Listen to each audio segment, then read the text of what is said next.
అపోస్తలుల కార్యములు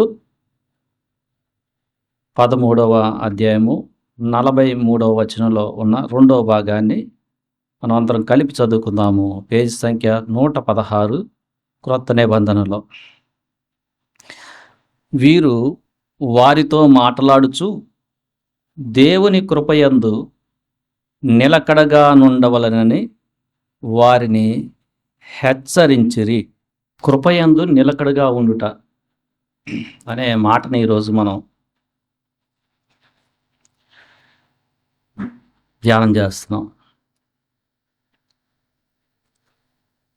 కృప అనే పదాన్ని ఇంగ్లీష్లో ఒక చోట మెర్సీ అని, ఒక చోట గ్రేస్ అని ట్రాన్స్లేట్ చేశారు. కృప అనే మాటకి అర్థము మనము దేవుని యొక్క మంచితనానికి మనం పాత్రలు కాకపోయినా మనల్ని దేవుని యొక్క కృప వెంబడించి అర్హులుగా చేసింది. అంటే కృప అంటే మనం పనులు చేసి పొందుకునేది కాదు.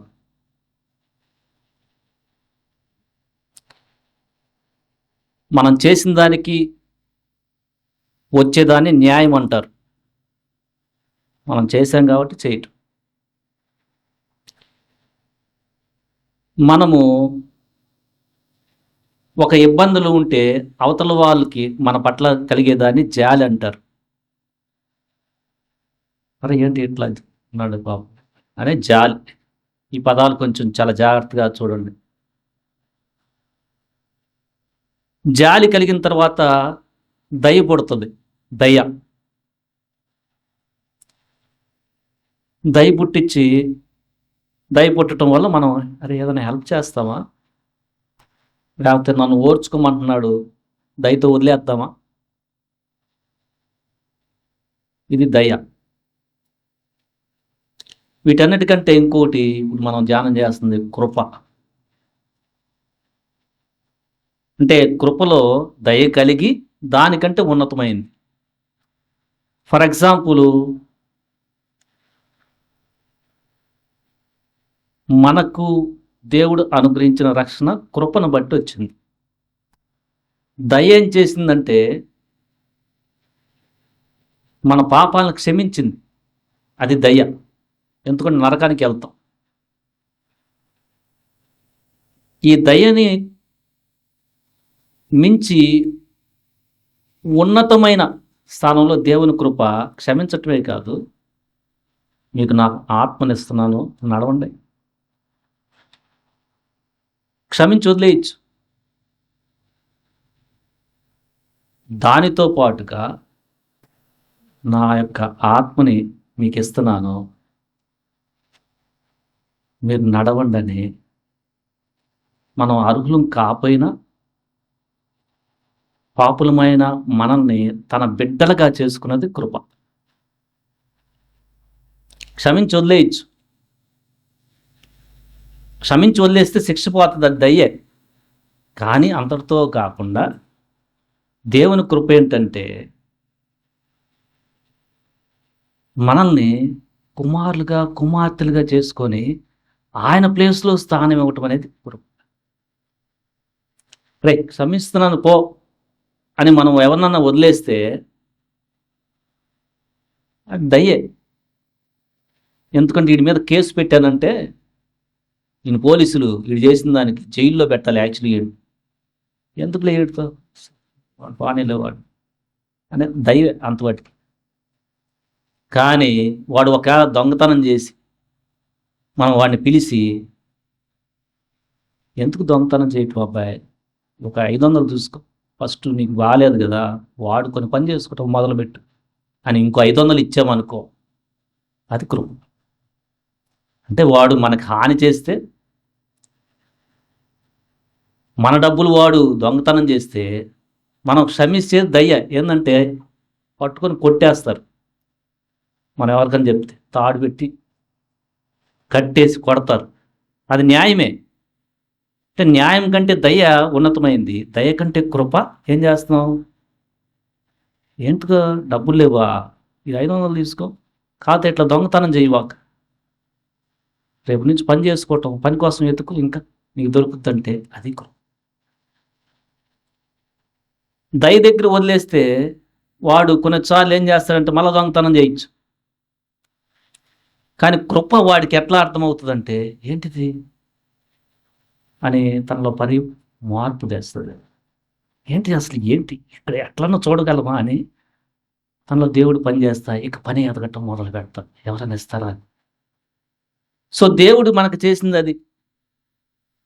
దేవుడు మనకి మనం పాపములు ఎల్ల దయగలిగి మీ పాపములు ఎన్నడూ జ్ఞాపకము చేసుకొనను అనేది దయ.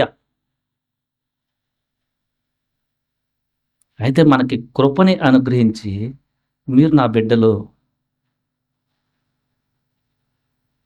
మిమ్మల్ని నేను నా రక్తంతో కొన్నానని యేసు క్రీస్తు ద్వారా దేవుడు మనల్ని చేర్చుకున్నది దేవుని కృప. దేవుని కృప మన ఎడల చూపించిన దాంట్లో ప్రేమ ఉంది, దయ ఉంది, కోటి తన కుమారుణ్ణే బలి ఇవ్వటం అనే ఒక త్యాగపూరితమైన భావం ఉంది. సో రక్షణ మనం కృప ద్వారా పొందుకొని ఇప్పుడు మనము ఏం చేయాలంటున్నాడంటే అక్కడ మీరు కృపలో నిలకడగా ఉండండి. బర్నబా, పౌలు వాళ్ళు సువార్త చెప్పిన తర్వాత ఆ సువార్తని అంగీకరించిన వారికి ఒక హెచ్చరిక చేస్తున్నారు. ఎందుకంటే వీరు వేరే ప్రాంతాలకు వెళ్ళిపోతారు సువార్త చెప్పేసి. బట్ నీ బాధ్యత ఏంటంటే ఆ కృపని కాపాడుకొని దాంట్లో స్థిరంగా ఉండటం, ఆ కృపలో ఎదగటం. ఆ కృపలో ఎదగటం అనేది మన బాధ్యత.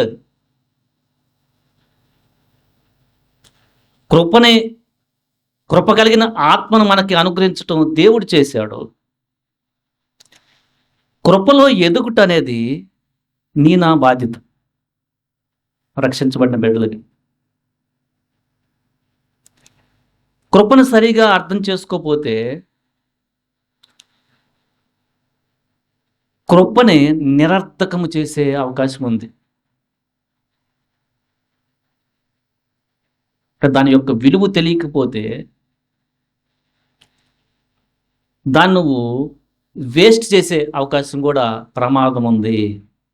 అందుకని నువ్వు రక్షించబడి ఆ కృపని నిరర్థకం చేయకుండా నిలకడగా దాంట్లో ఎదుగుతూ ఉండండి. అందుకని రెండవ పేతురు, అపోస్తలుడైన పేతురు తన చివరి దశలో రాసిన పేతురు రాసిన 2వ పత్రికలో ఆయన చెప్తున్నాడు,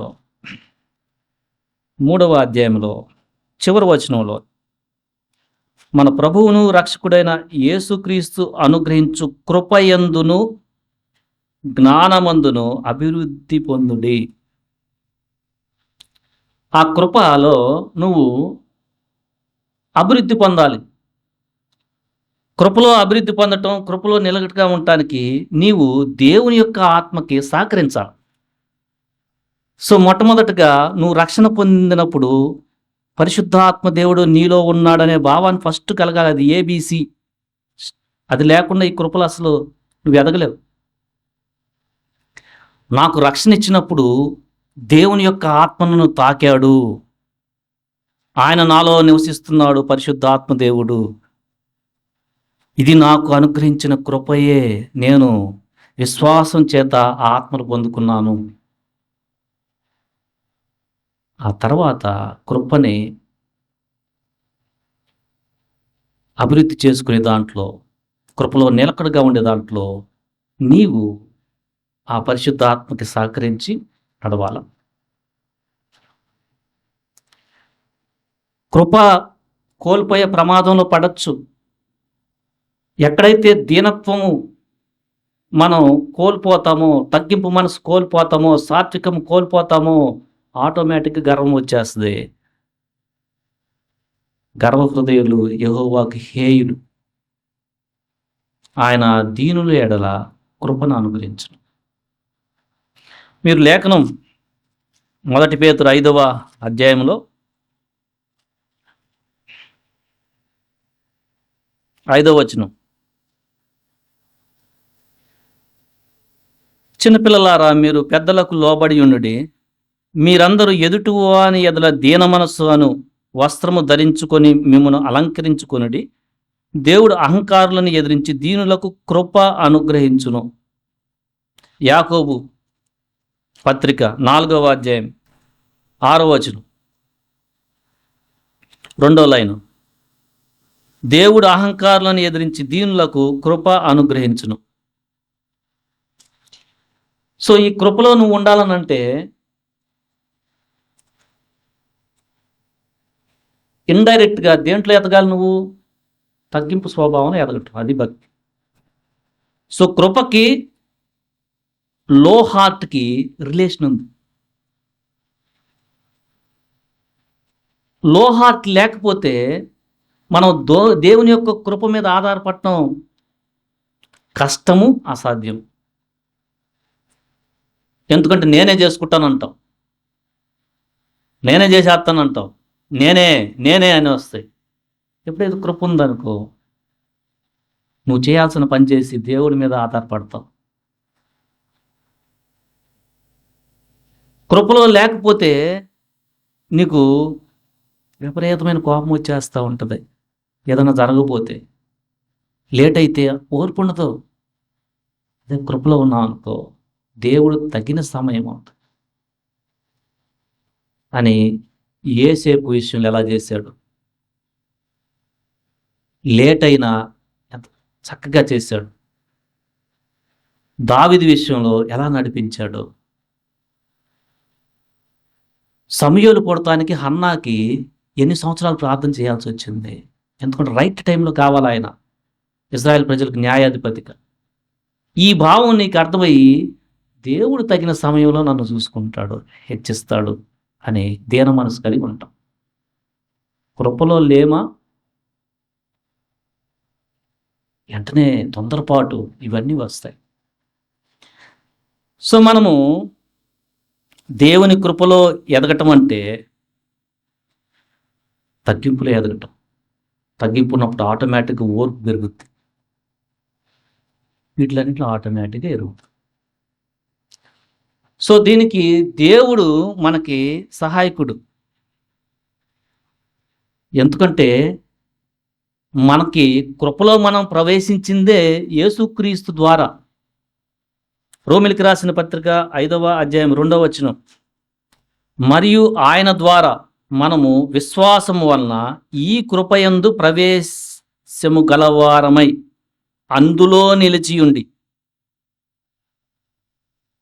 మనం ఈ కృపలో ప్రవేశించింది యేసు ప్రభు అనే మన రక్షకుని యొక్క ప్రేమని, శిలువ త్యాగాన్ని, ఆయన కాచిన రక్తము అందు మనం విశ్వాసం ఉంచడం వల్ల ఈ కృపలో ప్రవేశించాం. ఇప్పుడు మనము కృపకే మనము లోబడి ఉంటాం, కానీ ధర్మశాస్త్రానికి కాదు. 6వ అధ్యాయం 14, మీరు కృపకే గాని ధర్మశాస్త్రమునకు లోనైన వారు కారు గనుక పాపము మీ మీద ప్రభుత్వం చేయదు. రోమీయులకు 6:14. అంటే మనం లోనై ఉండాల్సింది ఇప్పుడు ధర్మశాస్త్రానికి కాదు.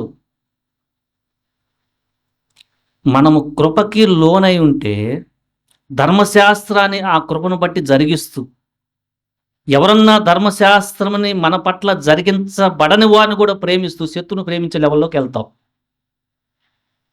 లేకపోతే ధర్మశాస్త్రానికి లోనై ఉంటే న్యాయంలోనే ఉండిపోతాం. అప్పుడు మనం పాపాన్ని జయించలేం.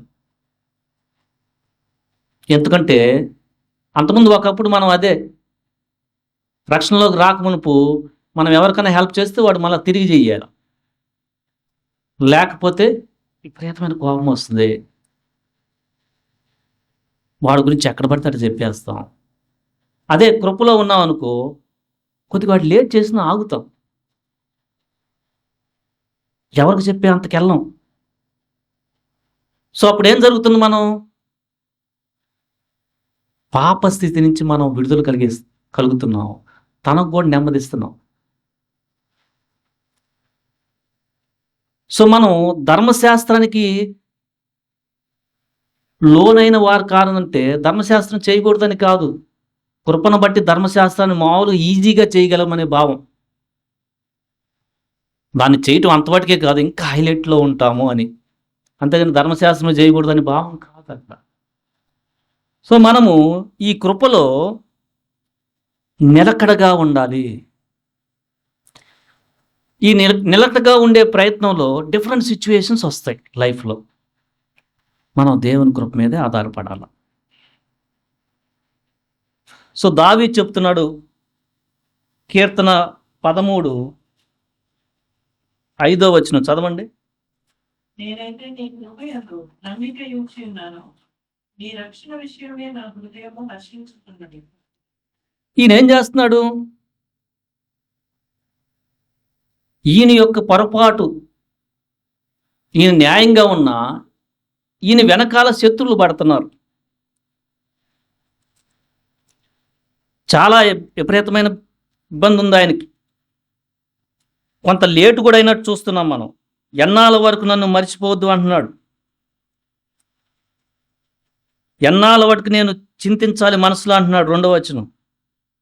ఎన్నాళ్ళ వరకు నా శత్రువు నా మీద హెచ్చించుకుంటాడు అంటున్నాడు 2వ వచనం చివరిలో. ప్రార్థన చేసుకుంటూ భయం చాలా ఉంది, చనిపోతానేమో నేను, మరణ నిద్రను ఉండకుండా. కానీ ఏం చేస్తున్నాడు ఈయన?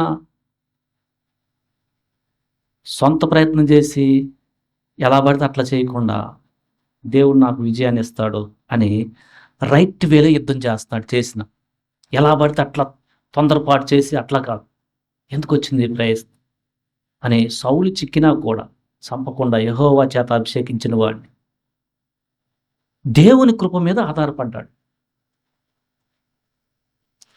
సో తనకి ఏం జరిగింది అప్పుడు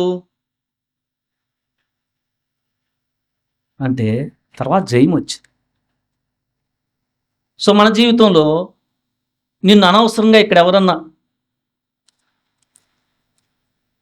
నిన్ను ఇబ్బంది చేస్తున్నారంటే నువ్వేం చేయాలా? అనవసరంగా ప్రభులోకి వచ్చిన తర్వాత శత్రువులు టెంపరీగా క్రియేట్ అవుతుంటే నీ తప్పు లేకుండా నువ్వేం చేయాలి? నేను దీనత్వం చాలా ఇంపార్టెంట్ నాకు. ఎవరిన పోయి మాట అంటాం కాదు, దేవుడు చూసుకుంటాడు. అంటే కొంత సమయానికి వాళ్ళ మనసులో మార్పు వచ్చేస్తుంది. అలా మనము శత్రువును గెలుస్తాం. అది కృపలో ఎదగటం. మనం ఫైట్ చేసామనుకో, ఏంది దేవుణ్ణి నమ్ముకున్నా కూడా ఈడొచ్చి పాటలాడుతుంటే ఏందే బో ఇంకోటి వేస్తాడు, వేయచ్చు. కానీ ఇప్పుడు ఏం జరుగుతుంది?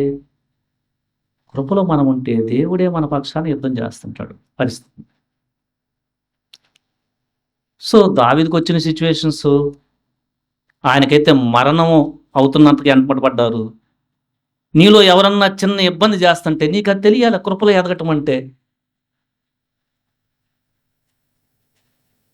దావీదుని దేవుడు ఎంత కృప మీద ఆధారపడినప్పుడు, నమ్మకించినప్పుడు ఎంత చక్కగా కాపాడాడు.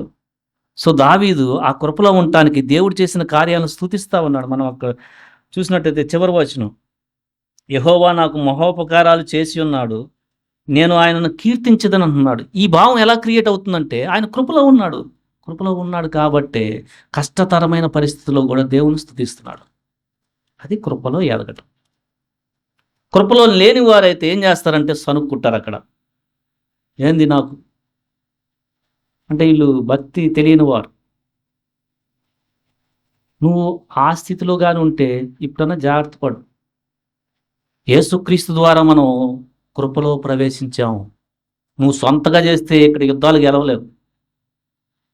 నువ్వు క్రీస్తునందు దేవుని ఆత్మచేత నీ పరిశుద్ధతని, నీతిని కాపాడుకుంటూ ప్రతికూలమైన పరిస్థితుల్లో దేవుని కృప పైన నమ్మకం ఉంచున్నట్లుగా దీనుడు అయి ఉంటే నీకు జయం వస్తుంది. ఆటోమేటిక్గా నీకు ఓర్పు పెరిగిపోద్ది. ఆటోమేటిక్గా శత్రువుని ప్రేమించడం పెరుగుతుంది. సో మన జీవితంలో శత్రువుని గెలవాలనంటే మీరు పరలోకం తండ్రికి కుమారులై ఉన్నట్లుగా శత్రువులు ప్రేమించండి అనే దాంట్లో మనం ఎదగాలంటే ఈ కృపలో ఎదగాలి. దేవుడు మన యొక్క స్థితిని బట్టి పెద్ద పెద్దవి అనుమతించడు, చిన్నది. ఒక డబ్బుల విషయంలో ఎవడన్నా 100 రూపాయలు తీసుకుని కొద్ది లేట్ చేస్తూ పట్టించుకున్నట్టుంటే, అనవసరంగా నీ తప్పు లేకపోయినా ఏంటిడు పోయి దాంట్లో చేరాడా అంటే కొంచెం నెమ్మది. నీ ఇంటి ముందు ఎవరన్నా చెయ్యాలని చేసినా, అనుకోకుండా చేసినా ఏదన్నా ఇబ్బంది, వెంటనే పోయి రివర్స్ అక్కడ వేయాలని అలాంటి భావాలు కలుగుతూ ఉన్నప్పుడు, ఒకప్పుడు అట్లా చేస్తూ ఉంటే నెమ్మదిగా తీసి ఇది కృపలో ఎదగ. ఇది మనకేం చేస్తుందంటే శత్రువుని ప్రేమించడం నేర్పుతుంది. ఆ తర్వాత పరిస్థితుల్లో మనకి కొన్నిసార్లు ఒక మేలు చూస్తానికి మనకు లేట్ అవుతూ ఉంటే, అంటే మనం ఉన్నతమైన స్థితిలోకి వెళ్ళేటప్పుడు కొంచెం లేట్ అవుతూ ఉంటే, దావీదు చెప్తున్నాడు ఇంకొక చోట ఇదే మాట, 52వ కీర్తన 8. నేనైతే ఉమ్, దేవుని మందిరంలో పచ్చని ఒలీవ చెట్టు వలె నున్నాను. నిత్యము దేవుని కృపయందు నమ్మిక ఉంచుచున్నాను. ఈ సిచ్యువేషన్ రాసిన ఈ కీర్తన హెడ్డింగ్ చూస్తే 52వ కీర్తనలో ఏదోమీయుడైన దోయేగు సౌలు నొద్దకు వచ్చి దావీదు అహీమెలకు ఇంటికి వచ్చియున్నాడని అతనితో చెప్పినప్పుడు దావీదు రచించిన దైవ ధ్యానము. 1 సమూయేలు 22వ అధ్యాయం, 21, 22 అధ్యాయాలు. అక్కడ జరిగిన విషయాన్ని ఇక్కడ ఆ సమయంలో రాసుకున్నాడంట. ఏంటంటే, దావీదు తనతో ఉన్న కొంతమంది పనివారు నోబు పట్టణానికి వచ్చినప్పుడు బాగా ఆకలేసింది. ఆ యాజకునితో దావీదు ఉన్న సంగతి ఒక ఆయన చూశాడు, సౌలు యొక్క సేవకుల్లో. అక్కడ హెడ్డింగ్లో ఉంది దోయేగు. సౌలు ఏమైనా ఎదుగుతూ ఉన్నాడు, దావీదు ఎక్కడున్నాడో తెలియట్లా. దావీదు ఆ నోబు పట్టణం నుంచి పారిపోయి ఇంకో చోటకి వెళ్ళిపోయాడు, యూదా ప్రాంతానికి. గాదు చెప్తే, గాదు ప్రవక్త పేరు. ఇప్పుడు సౌలు పక్కన ఉన్న ఆయన దోయేగు ఏం చెప్తున్నాడంటే, నేను దావీదుని అక్కడ చూశాను అంటున్నాడు. తర్వాత ఏం జరిగిందంటే, ఎందుకన్నాడు ఆ మాట అంటే, సౌలు దగ్గర మంచి పోస్ట్ కొట్టేయాలని. అంటే సౌలుకి చెప్తే, దావీదుని గురించి చెప్తే నా స్టేటస్ పెంచుతాడు ఒక రాజు అనే భావం. ఎందుకంటే దాన్ని ఎట్లా అర్థం చేసుకోవచ్చు అంటే, ఈ కీర్తనలో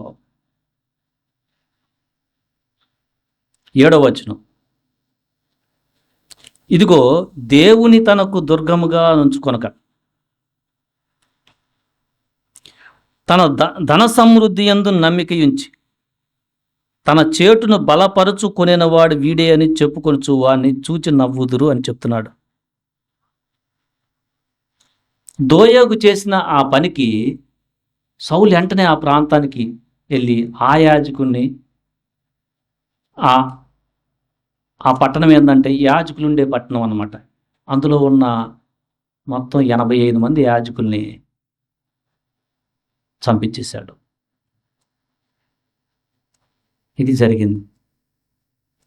ఎందుకు చంపటం ఇదంతా జరిగిందంటే దోయేగుకి ధనాశ, ఒక స్టేటస్ ఎట్లా సంపాదించాలని అంటే రాంగ్ వేలో, అంటే ఇంకో వాడి మీద చాడీలు చెప్పి కొన్నిసార్లు మనం పైకి వెళ్ళాలన్న ఉద్దేశాలన్నీ కూడా ఇలాంటివి. అంటే దేవుని కృపయందు నమ్మకం ఉంచకుండా మనకి ఉన్నత స్థితి కలగటానికి మన సొంత ప్రయత్నాల నుంచి అపవాది యొక్క చెరలో పడి అలా ప్రవర్తిస్తూ ఉంటాం. దావీదు అట్టంలా, నేనైతే నన్ను ఈ స్థితి నుంచి దేవుడు పైకి లేపుతాడు, నాకు రాజ్యాన్ని ఇస్తాడు అనేది దేని మీద నమ్మికించి పొందుకున్నాడంటే, నేనైతే దేవుని కృపయందు నమ్మికించి ఉన్నాను. సో ఇలాంటి పరిస్థితి వచ్చినప్పుడు నీ ఆఫీసులో ఒక్కొక్కరు సాడీలు చెప్పి అక్కడ చెప్పి ఇక్కడ చెప్పి యజమానికి మంచి పేరు కొట్టేయాలని చూస్తుంటారు. ఇట్లాంటి వాళ్ళు రక్షించబడి నువ్వు చాలా జాగ్రత్తగా ఉండు. అవి కన్నులారా చూసి నువ్వు వాటి అంటే అట్రాక్ట్ అయ్యావంటే కృపలో నేనట్టు లెక్క, సాతాటి ట్రాప్కి పడిపోతున్నావు అని అర్థం. సో అలాంటి స్థితిలో నువ్వేమైనా ఉన్నావా? జాగ్రత్త పడు, అలా నువ్వు గెలవలేవు. అట్లా నువ్వు గెలిచినా పొందుకున్నా అది దేవుని నుంచి వచ్చే ఆశీర్వాదం కాదు, అది నిత్యం నిలవదు. దావీదుకు వచ్చిన ఆశీర్వాదం రాజైన తర్వాత కూడా దేవుడు చెప్తున్నాడు, నిత్యము నీ యొక్క సంతానం నుంచి ఒక రాజు ఉండకపోవడం అని చెప్తున్నాడు. నిత్యం నిలిచేది ఆశీర్వాదం. సో మనం నిత్య ఆశీర్వాదానికి కారణమయ్యే పరిస్థితుల్లో మనం దేవుని కృపపై నిలబడాల్సి వస్తుంది. నీకు ఇది అర్థమైందా? ఈ రోజుల్లో ఆశీర్వాదం అంటే, శాలరీ పెరగాలనంటే అఫ్కోర్స్ మనం కష్టపడాలా. మనం ఎంత ప్రయత్నాలు చేస్తామంటే ఎట్లా పడితే అట్లా వాళ్ళ దగ్గరికి వెళ్తాం, మినిస్టర్స్ అని అదని ఇదని. మనం తెగ ప్రయత్నాలు చేసే వాళ్ళు ఉన్నారు. అక్కడికి వెళ్ళినప్పుడు అబద్ధాలు చెప్పడం జరుగుద్ది. మన రాజైన యేసుక్రీస్తు కాకుండా వాళ్ళకి ఎట్లా పెట్టడం జరుగుద్ది. అవన్నీ గమనించావా? ఏ స్థితిలో ఉంటున్నావు? నువ్వు చేయాల్సింది ఏంటంటే, సర్వాధికారి ఆయన నాకు ఈ జాబ్లో ఉన్నత స్థితి ఇస్తాడని నీ క్యారెక్టర్ని చాలా జాగ్రత్తగా పెట్టు. చాలా జాగ్రత్తగా ఆయన ఇచ్చింది సాత్వికత్వం చేస్తూ ఉంటే పన్నుకొని వస్తుంది నీకు. అది నిత్యం నిలుస్తుంది. సో దావీదు ఏం చేస్తున్నాడంటే, ధనం మీద నమ్ముకోవాలి. 142వ కీర్తనలో 2వ వచనంలో, ఆయన నాకు కృపానిధి, నా కోట, నా దుర్గము, నన్ను తప్పించువాడు, నా కేడెమును, నేను ఆశ్రయించువాడు అని చెప్తున్నాడు. తనకి శత్రువులు ఎదురవుతున్న చోట దేవుని మీద ఆధారపడుతున్నాడు. తనకి మేలు కలిగే చోట దేవుడే నాకు ఆశ్రయము, ఆయన నాకు దుర్గము, ఆయన నాకు కృపానిధి అని దేవుడి దగ్గర దాక్కుంటున్నాడు. కష్టాల్లో మేలు పొందే కాడ దేవుని మీద ఆధారపడుతున్నాడు. సో మన జీవితంలో మనం ఆశీర్వదించబడే విధానం అది. ఆయన కృప మీద మనం నమ్మకం ఉంచి ఈ పరిస్థితిని తట్టుకుంటానికి, లేకపోతే ఈ పరిస్థితిలో నాకు జయమిచ్చి నన్ను ఉన్నతమైన స్థితికి తీసుకెళ్తానికి నేను దేవుని కృప మీదే ఆధారపడుతున్నాను. అంతేగాని లోకస్తులు చేసేట్టుగా పాప మార్గంలో, వంకర మార్గంలో దాన్ని సంపాదించుకోవటానికి నేను ఇష్టపడను. ఎందుకంటే అది నాకు నిజమైన ఆశీర్వాదం కాదు. ఎందుకంటే ఆ ప్రయాణంలో పాపం ఉంది, ఆ ప్రయాణంలో ధన మోసం ఉంది, ఆ ప్రయాణంలో అబద్ధాలు ఉంటాయి. దేవుణ్ణి గణపరచడం కాకుండా మనుషులను గణపరిచే ప్రయత్నంలోకి వెళ్ళిపోతావు.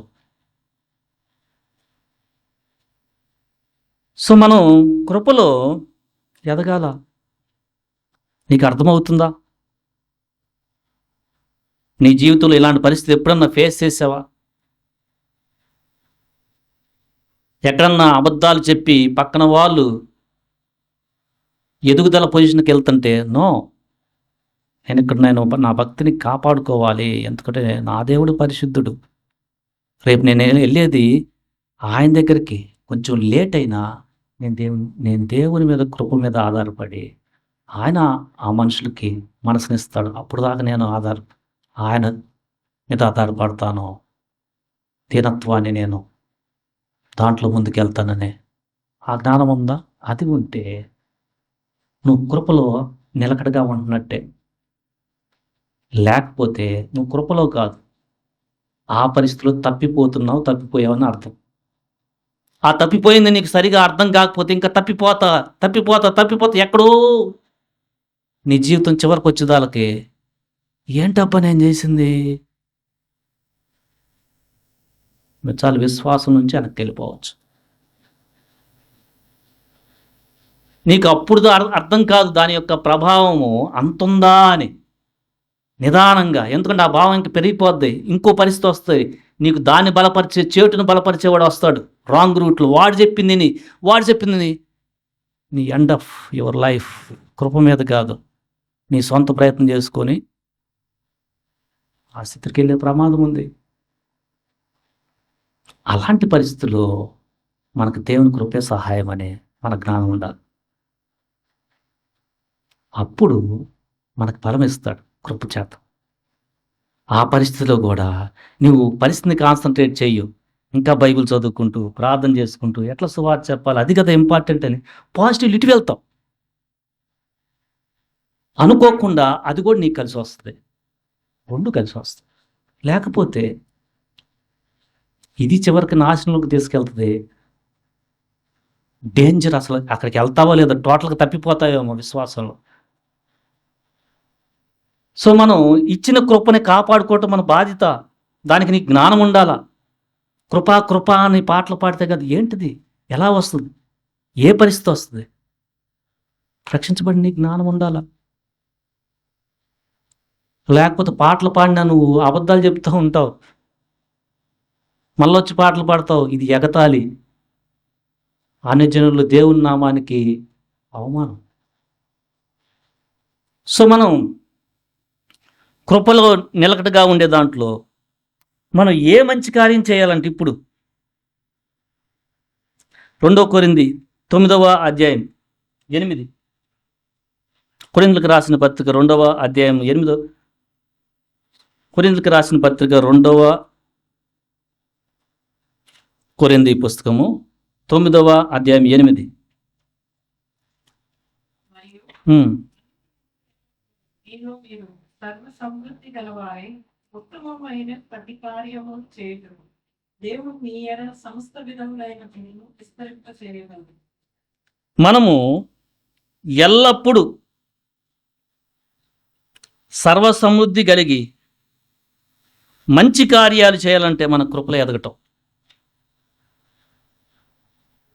ఇందాక శత్రువు వస్తున్నప్పుడు తప్పించుకోవటం, మనం ఆశ్రయించబడే ప్రయత్నంలో రైట్ వేలో వెళ్ళాలంటే కృపపై ఆధారపడటం. ఇప్పుడు మనం మంచి పనులు చేయాలని అంటే ఒక సమయం వస్తుంది, దేవుడు నిన్ను ఆశీర్వదించిన తర్వాత నువ్వు ఆ ఆశీర్వాదాన్ని వేరే వాళ్ళకి స్ప్రెడ్ చేయాలని అంటే నువ్వు కృపలో ఉండాలి. లేకపోతే స్వార్థం చూసుకుంటావు. ప్రతిదీ, అది ఆతిథ్యమైన, పేదవారికి సహాయం చేసేదైనా అదంత ఈజీ చేయరు జాగ్రత్త లేకపోతే, ఆయన కృపలో లేకపోతే. నువ్వేం చెప్తావు అంటే దేవుడు నన్ను ఆశీర్వదించాడని ఏదో మాటలు గొప్పగా చెప్పేస్తుంటావు. ఇవ్వటం అసలు రాదు. స్లోగా నువ్వు దాన్ని కూడా పోగొట్టుకునే ప్రమాదంలో పడిపోతావు. ఎందుకంటే ఆర్భాటం ఎక్కువైపోతుంది నీకు, భలే అని. అది కాదు కావాల్సింది, అక్కడ కూడా కృపలో ఎదగాలి. అప్పుడు బ్లెస్సింగ్ కాన్స్టెంట్గా పెరుగుతుంది.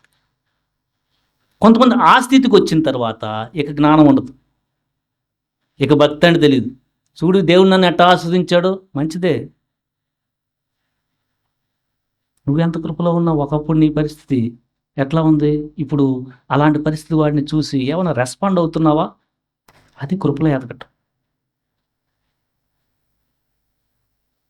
ప్రతి ఉత్తమమైన కార్యం మనలో మన ద్వారా జరగాలనంటే మనం కృపలో ఉండాలి. సో మనం అందుకనే ఆదిమ సంఘంలో కృపలో ఉండి వాళ్ళ ఆస్తులు కూడా వారి కాదనుకునేవారంట. మనం ఆ మాటలు చూస్తే అపోస్తల కార్యములు 4వ అధ్యాయం 33-34. ఇదియు కాక అపోస్తలులు బహుబలముగా ప్రభువైన యేసు పునరుద్ధానమును గూర్చి సాక్ష్యమిచ్చిరి. దైవ కృప అందరి యందు అధికముగా ఉండెను. దాన్ని ఎక్స్ప్లెయిన్ చేస్తూ, భూములైనను ఇండ్లైనను కలిగిన వారందరూ వాటిని అమ్మిన వాటి వెల తెచ్చి అపోస్తల పాదముల యొద్ద పెట్టుచూ వచ్చిరి. వారు ప్రతివానికి వాని అక్కర కొలది పంచిపెట్టిరి కనుక వారిలో ఎవరికి కొదువు లేకపోయాను. ఎంత కృప ఇది! దేవుని దగ్గరికి వస్తేనే నాకు నాకు నాకు నాకు నాకేంటి అనే దాంట్లో నువ్వు ఆశీర్వదించబడిన తర్వాత నేను పరలోకంలో ధనాన్ని సంపాదించుకోవాలనే జ్ఞానం నీకు కలగాలంటే నీ కృపలో ఉండాల. లేకపోతే నువ్వు చేసింది ఇక్కడే మిస్ అయిపోతే అక్కడ సంపాదించుకోవాలంటే వీళ్ళేం చేస్తున్నారు? సొంత మాయ అనుకోకుండా అపోస్తల పాదాల దగ్గర పెడుతున్నారంట. అవి వచ్చి పేదాలకు పనిచేస్తున్నారు కాబట్టి అందరికి ఈక్వల్గా ఉందని చెప్తున్నాడు. సో ఇది కృపలో నువ్వు ఉంటేనే నువ్వు చేయగలవు. కృపలో ఉన్న వాళ్ళు ఖచ్చితంగా చిన్న చిన్న విషయాలు ఇలాంటి చేస్తూ ఉంటారు, తెలియకుండానే చేస్తుంటారు. అది నువ్వు కృపలో ఎదుగుతున్నట్టు. సో రక్షించబడిన తర్వాత నీకు ఈ ఆలోచన ఎంతవరకు వస్తుంది? వాళ్ళు భూములు ఇచ్చారు, అది కాదు, అంత కాదు. ఏమన్నా రెస్పాండ్ అవుతున్నావా సిచ్యువేషన్ బట్టి? సంఘంలో ఉన్న ఇబ్బందిని ఎవరికైనా ఉంటే అసలు ఆ ఆలోచన ఉందా? లేకపోతే అపవాది నీకున్నట్లోనే ఇబ్బంది పెట్టేసి నిన్ను అక్కడక్కడే పెట్టేస్తున్నాడు అంటే నువ్వు కృపలో లేనట్టు. నువ్వు కృపలో ఉంటే అపవాది చారాన్ని ఈజీగా షార్ట్ టైంలో బయటకు వచ్చేస్తావు. ఎక్కువసేపు కూడా వాడు వచ్చినా ఇది నా ప్రభు అని జయించాడు. ఎన్ని అపవాద ఆలోచనలే. నేను ఈ పరిస్థితిలో కూడా వెళ్తాను, నేను వాడికి హెల్ప్ చేయాలా, పదా అని కదులుతావు. అది కృపలో ఉంటేనే వస్తుంది, లేకపోతే రాదు. వాడి ముందు ఉన్న తప్పులన్నీ గుర్తు వస్తుంటాయి.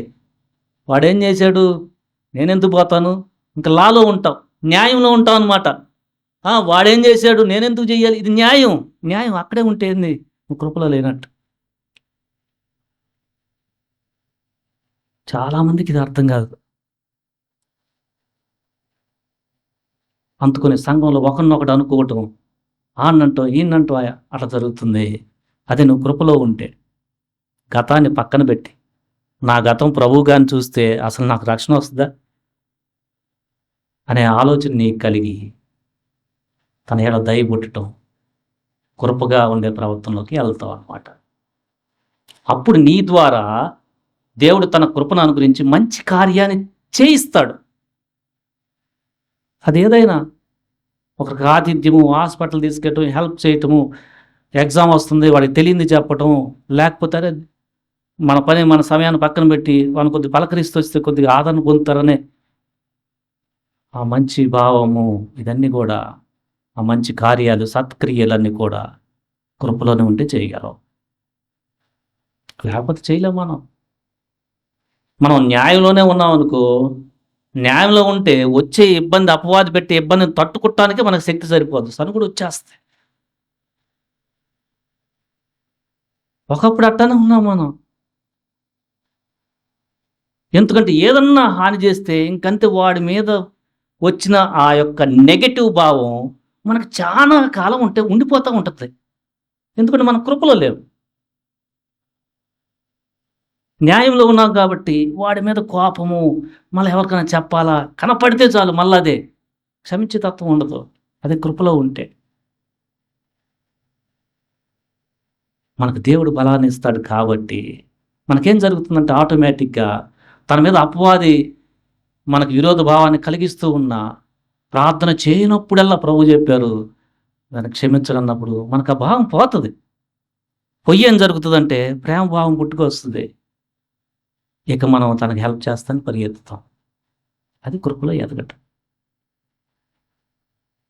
సో నీ జీవితంలో యేసుక్రీస్తు ద్వారా దేవుడు అనుగ్రహించు కృపలో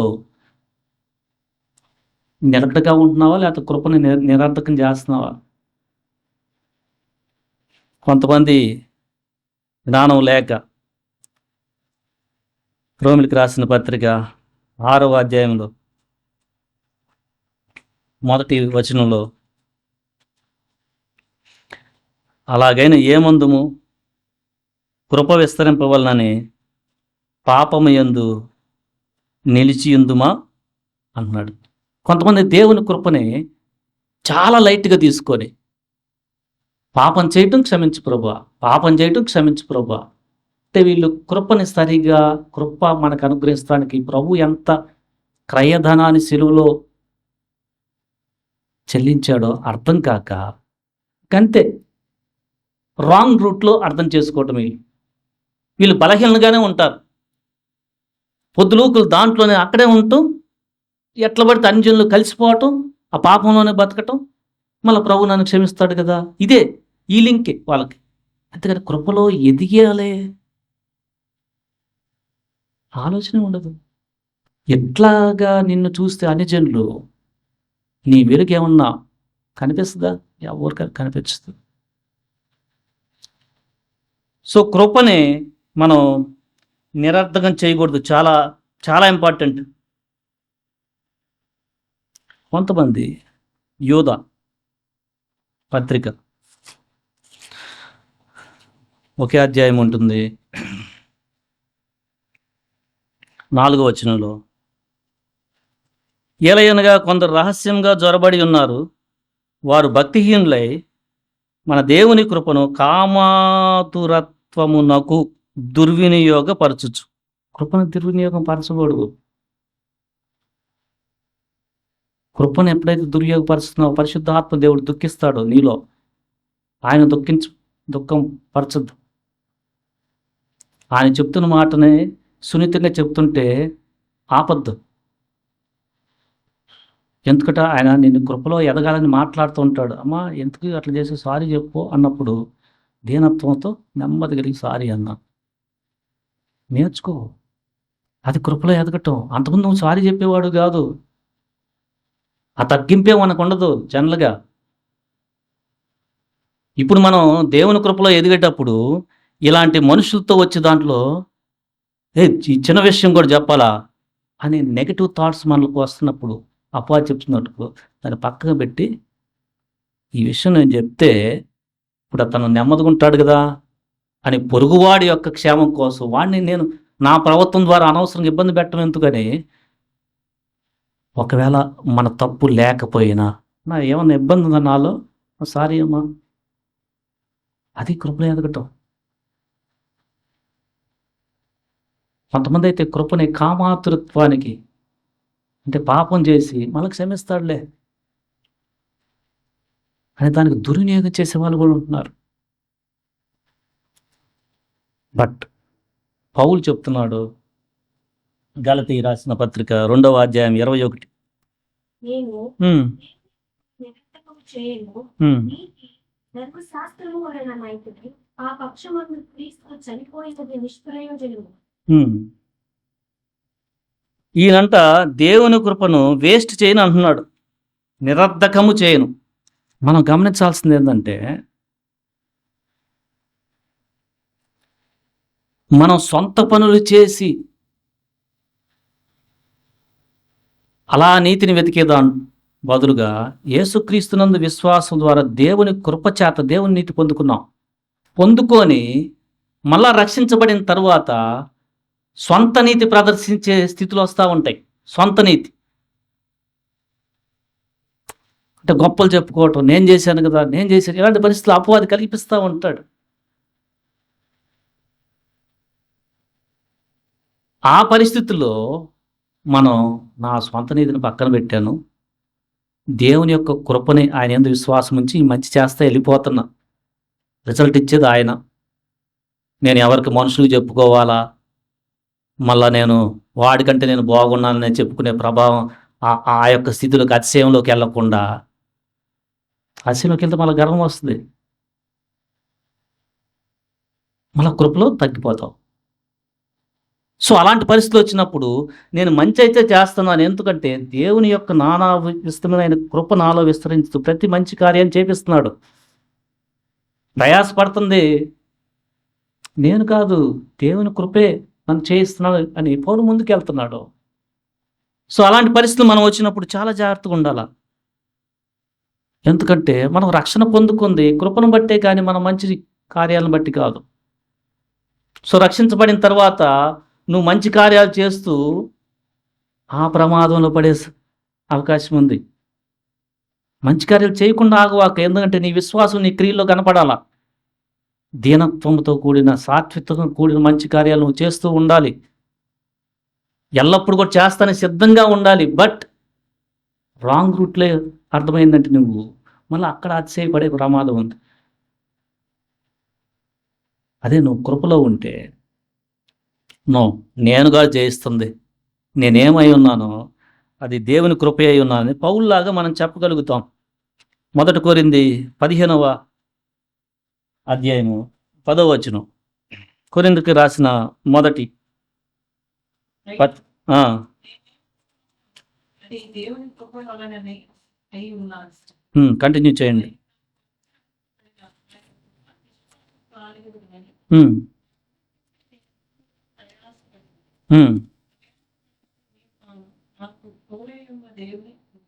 అది నువ్వు చాలా ప్రయాసపడి అతిశయించే సమయాలు రావచ్చు. అది అట్మోస్ట్ కృపలో ఎదగటం. అలా వచ్చినప్పుడు మనం అలాంటి గర్వం కలిగిన భావాలు వస్తే ఇంకా తగ్గిపోతుంటాం చేసేది. ఎందుకంటే మన ఆలోచన ఈ మనుషుల మీద ఉంటాయి. అక్కడ జాగ్రత్తగా ఉండాలంటే అని చేస్తా నేను కాదు, దేవుని కృపే నేను ప్రయాసపడేట్టుగా చేస్తున్నాడు. ఆయన కృప లేకపోతే నేనేమి లేదు. అసలు చేసేవాడు నన్ను బలపరిచి సత్కరాలు చేపిస్తున్న దేవుడే అనే మనకు బాగుంటే మనం ఆ కృపలో నిలకడగా ఉంటాం. లేకపోతే ఏం జరుగుతుందంటే అక్కడ మళ్ళా బ్రేక్ వస్తుంది, పడిపోయే ప్రమాదం వస్తుంది, కృపలో తగ్గిపోయే ప్రమాదం వచ్చేస్తుంది గర్వం వస్తే. సో మనము రక్షించబడిన తర్వాత దేవుని కృపలో ఎలా ఉంటున్నావు ఒకసారి చెక్ చేసుకో. అసలు దేవుని యొక్క కృప రక్షణ కార్యంలో ఏమై ఉందో నీకు అర్థమైందా? మనం పాపులమై ఉన్నప్పుడు సైతము క్రీస్తు మనల్ని ప్రేమించెను. ఎందుకంటే అది కృపే. ఎలా ప్రేమించాడంటే ఆయన దైవత్వాన్ని విడిచి మానవునిగా, దాసునిగా, రిక్తునిగా కలువరి సిలువలో బాధలు, హింసలు అనుభవించి పరిశుద్ధమైన రక్తాన్ని కార్చాడు. నీకు దయగలిగి నిన్ను క్షమించాడు. ఆయన మరణించి సమాధి చేయబడి 3వ దినాన్ని తిరిగి లేచడం వలన నీకు ఆయన ఆత్మనిస్తున్నాడు. కృపే. ఆత్మ లేకపోతే నీకు పాప స్వభావం ఏంటో కూడా అర్థం కాదు. ఎందుకంటే లోకంలో ఉన్న పరిస్థితులు కరెక్ట్ అనుకుంటావు. నీకు ఆ విషయాలు పరిశుద్ధ జీవితం గురించి చెప్పేది, నీతి గురించి చెప్పేది నీలో ఉన్న నీ దేవుని సత్యంలో నడిపిస్తున్న పరిశుద్ధాత్మ దేవుడే. లేకపోతే మనకు అర్థం కాదు. నీకు ఆ విషయం అర్థమైందా? అర్థమైతే నీవు కృపని నిరర్థకం చేయవు. First step. నీవు దీనుడివై దినదినం అపవాది గర్వాన్ని ప్రేరేపించే సమయాలు వస్తున్నా, ఒకవేళ గర్వంలో పడిపోయినా వెంటనే అరే ఏంటి నేను చేస్తున్నా రివైవ్ అవుతుంది. నువ్వు బలహీనుడివై ఉండే సమయంలో కొంచెం గర్వంలో పడిపోయి సనుక్కొని ఆ పరిస్థితిలో వెళ్ళుండొచ్చు. బట్ అక్కడే ఉండొద్దు. క్రీస్తు యేసు అని ఉత్తరవాది ఉన్నాడు, వెంటనే నువ్వు క్షమాపణ అడుగు, సెట్ అయిపోతావు. అక్కడే ఉన్నావా ఇక కృపకి చాలా దూరం అయిపోతావు. ఇక నీకు స్టాండ్ అయిన తర్వాత ఇక జాగ్రత్త పడు. ఆ పాత రక్షణలోకి వచ్చిన తొలి దినాల్లో చేసిన ఆ యొక్క పనులు ఇక నేను చాలా జాగ్రత్తగా దేవుని కృపను కాపాడుకుంటాను. అప్పుడు మనకి దేవుని లక్షణాలు మనలోకి వస్తాయి. సో ఆ ప్రయత్నంలో రక్షించబడిన తర్వాత మనము ఈ భూమి మీద కొంతకాలం ఉంటాం కాబట్టి, దేవుడు అనుమతించిన కాలం, శత్రువులు రావచ్చు అనవసరంగా. సో మనం దేవునికి అప్పచెప్తున్నాం ఆ పరిస్థితి గురించి, ఆయన మనకు జయమిస్తాడు. మనకిక్కడ జీవితంలో ఆశీర్వదించబడిన లోకోక్తులు, లోక విషయంలో లోక ప్రకారం ఆశీర్వదించబడిన వారి ప్రయత్నాలు చాలా డిఫరెంట్గా ఉంటాయి. అవి పాపపూరితమైనవి. కొన్నిసార్లు అనీతి విషయాల్లో వెళ్ళి, మన సొంత దారులు వెళ్ళి ఆశీర్వదించబడాలని ఆ పరిస్థితిలో వెళ్తాం. లోపల చాలా కపటం ఉంటుంది మనకి. బట్ ఇప్పుడు దేవుడి కృప మీద ఆధారపడితే, దేవుడు మనకు చేసే సహాయాన్ని బట్టి నిజమైన ఆశీర్వాదంలోకి వెళ్తాం. మనం అశ్రద్ధ చేయం, సోమరిగా ఉండం. మనం చేసేది చేస్తూ దేవుని కృపపై ఆధారపడటం వలన మనకు నిత్య ఆశీర్వాదం ఉంటుంది. ఆ ఆశీర్వాదం ఎప్పటికి కూడా పోదు. వన్స్ మనం సెటిల్ అయిన తర్వాత, ఆశీర్వదించబడిన తర్వాత మనం కృపలో ఇంకా ఉండాలి, లేకపోతే గర్వం వచ్చేస్తుంది. వచ్చిన తర్వాత ఆడంబరాలు ఎక్కువ అవుతాయి. కోర్స్ అది నిజమే, దేవుడు నిన్ను ఆశీర్వదించాడు, ఆయన స్తుతించు, దేవుని బిడ్డలతో థ్యాంక్స్ చెప్పు. బట్ అక్కడే ఉండిపోవక, నువ్వు ఆశీర్వాదంగా ఉండటానికి దేవుడు నిన్ను బలపరుస్తాడు తన కృప చేత. ఎట్లా ఆశీర్వాదంగా ఉంటావు? ఒకరిని క్షమించటం, ఒకరి పట్ల ఓర్పు కలిగి ఉండటం, నీకు ఆశించిన ధనం సంబంధమైన ఆశీర్వాదాన్ని షేర్ చేసుకోవటం, నీకున్న సమయాన్ని వేరే వాళ్ళ కోసం కేటాయించటం. అదే ప్రభు చెప్తున్నారు, మీరు ఎప్పుడన్నా హాస్పిటల్లో ఉన్న వాళ్ళని పలకరించారా? జైల్లో ఉన్న వాళ్ళని ఎప్పుడన్నా వెళ్ళారా? ఈ కృపతోనే చేయగలం మనం. లేకపోతే పాపంలో పతనమైన మనం ఎప్పుడు చూసుకునే మన స్వార్థమే. మనం ఎవడు చూస్తానికి వచ్చాడు, మనం న్యాయంలోనే ఉండిపోతాం. అయితే దేవుని కృప మనకుంటే నో, ఎందుకంటే ఆ హార్ట్ మనకు దేవుడు ఇస్తాడు. దాని ఆత్మ బలం, కృప చేత బలం అన్నాం. అదేం చేస్తాను? అది యేసు ప్రభు యొక్క ఆత్మ. మనకు కష్టం ఉన్నా, స్టార్టింగ్లో ఎదిగే విధానంలో కొద్దిగా ఇసుకొచ్చినా దాన్ని మనం వెంటనే చేస్తానికి దేవుడు కృపించి కదా వెళ్తాం కదా అంటాం. ఈసారి విసుక్కోవటం తగ్గుతుంటుంది, ఇక సంతోషంగా చేయటం అవుతుంది. అది దేవుని కృపలో ఎదగటం. ఒకప్పుడు అట్లా చేయం మనం ఏంటంటే, ఎవరు పోతారా, వాడు వచ్చాడండి, వాడు నాకేమైనా చేశాడండి, నేను ఎత్తాని మన బుద్ధి అది. అసలు మనం ఏమన్నా చేసేమైంది మనకు రక్షణ వస్తానికి? ఇది మన ప్రశ్న. ఇప్పుడు మనకు అర్థమవుతుంది వేరు.